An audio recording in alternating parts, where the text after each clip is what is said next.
Hello and welcome to another Karmik Channels broadcast. Today we have in studio Jill Spirit Horse, holistic living consultant.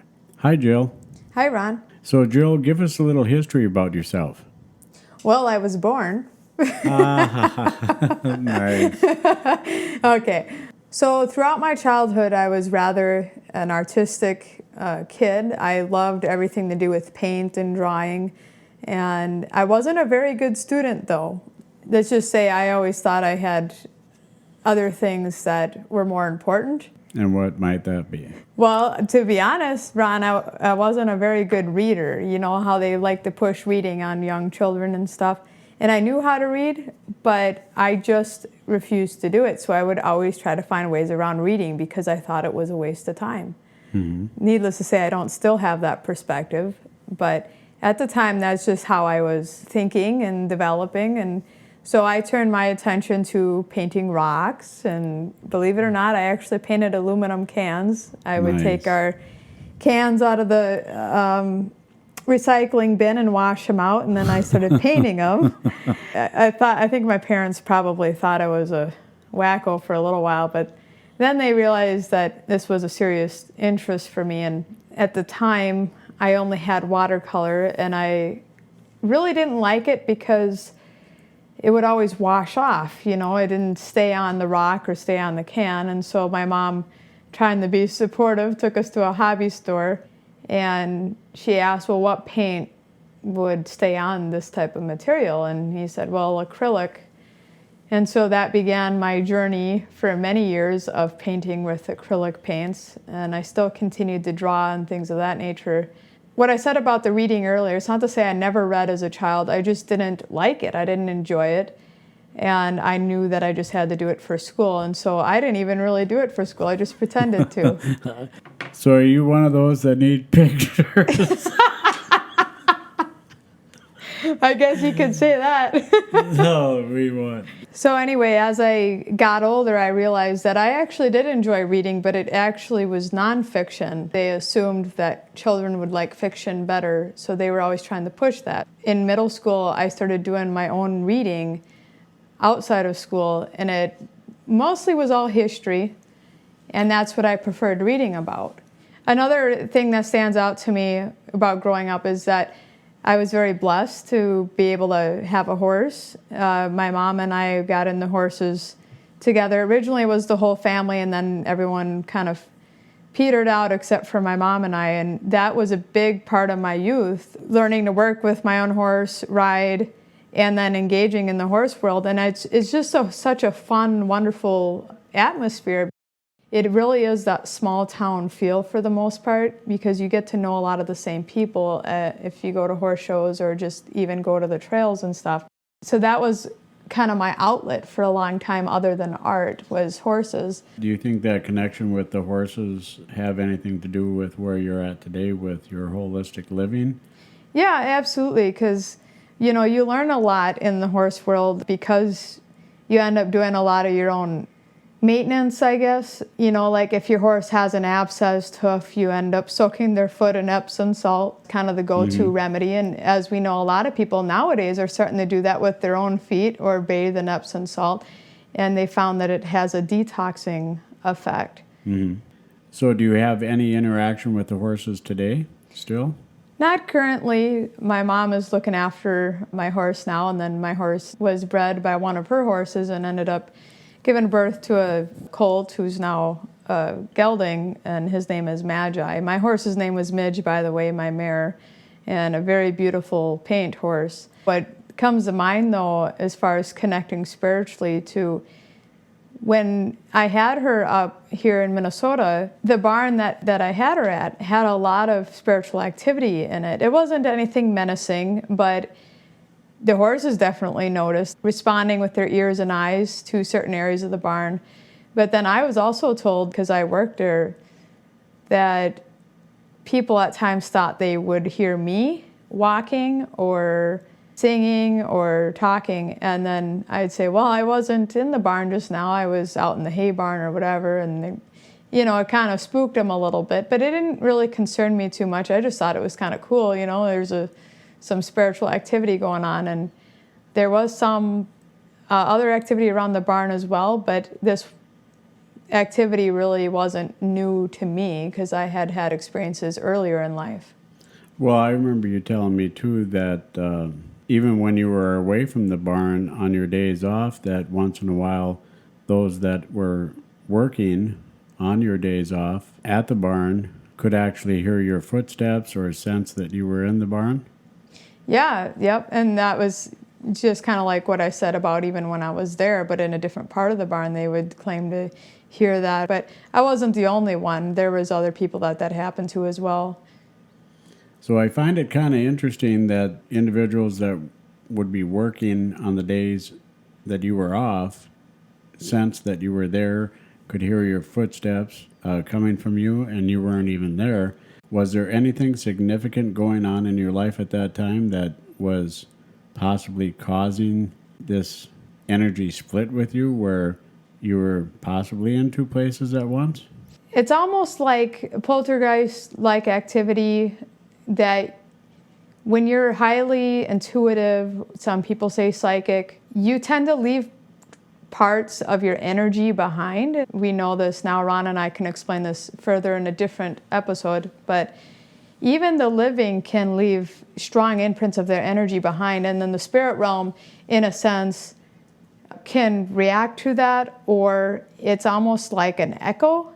I view it more like an echo, where if you're going through a lot of, and it can even just be something as simple as teenage hormones that are driving you to be in a certain state of mind, and then your psychic energy, if you will, just leaves that echo behind.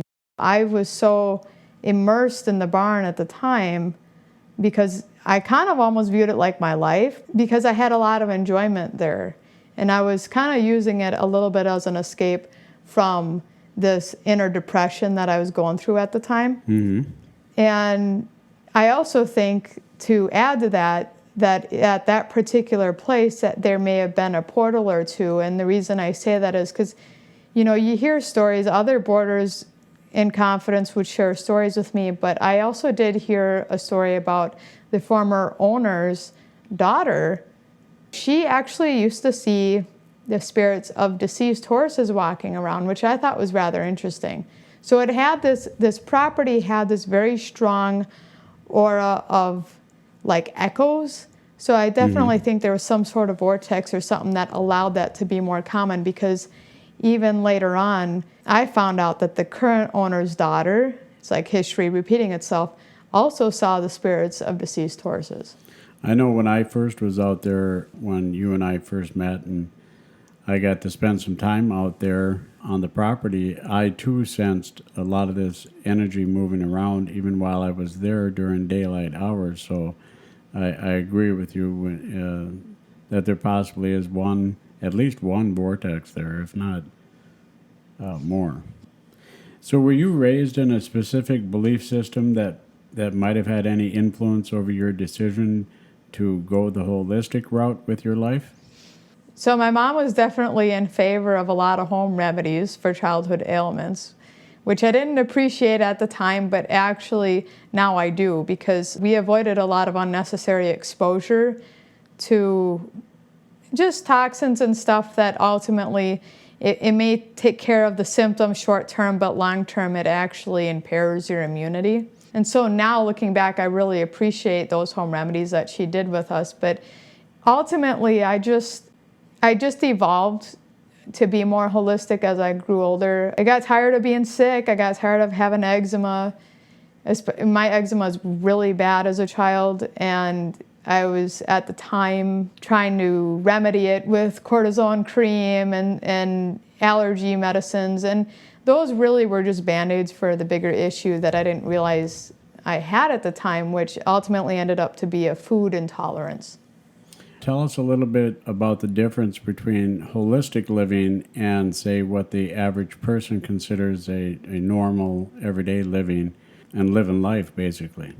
Well, the reason I started using the term holistic living was because I realized there's many facets to health that people just either don't know about or don't care about.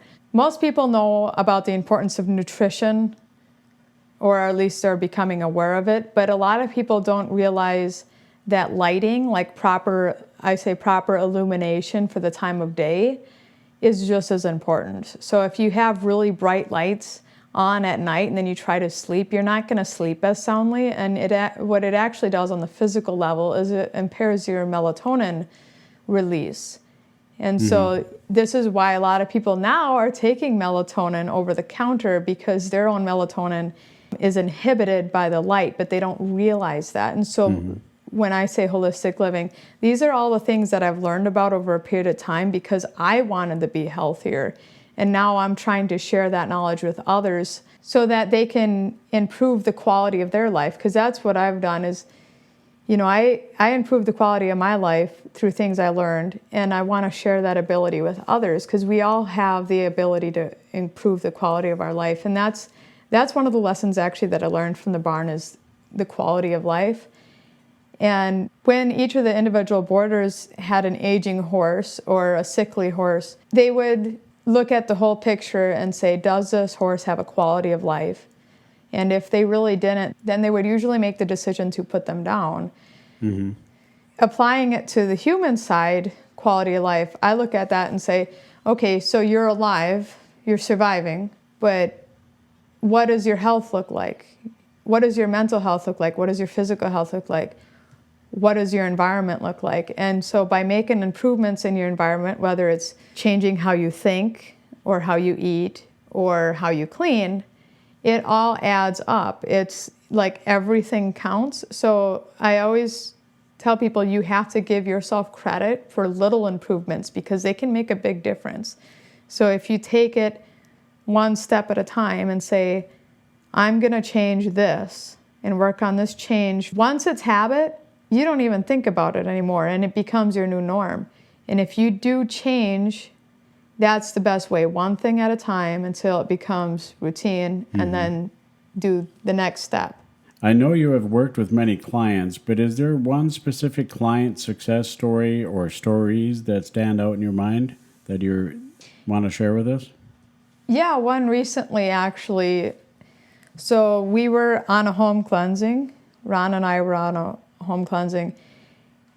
And we were there obviously for spiritual reasons, but the wife of the couple that we were assisting was very open-minded holistically, and so was her husband, but she was just a sponge for absorbing information. She was trying to figure out that although they had done all these things kind of correctly as far as from a holistic standpoint, why her children were expressing symptoms of autism. I kind of looked around and I asked about the age of the home and things, and then I asked, have you done any renovations while living here? And what I was leading to was that their children had most likely been lead poisoned.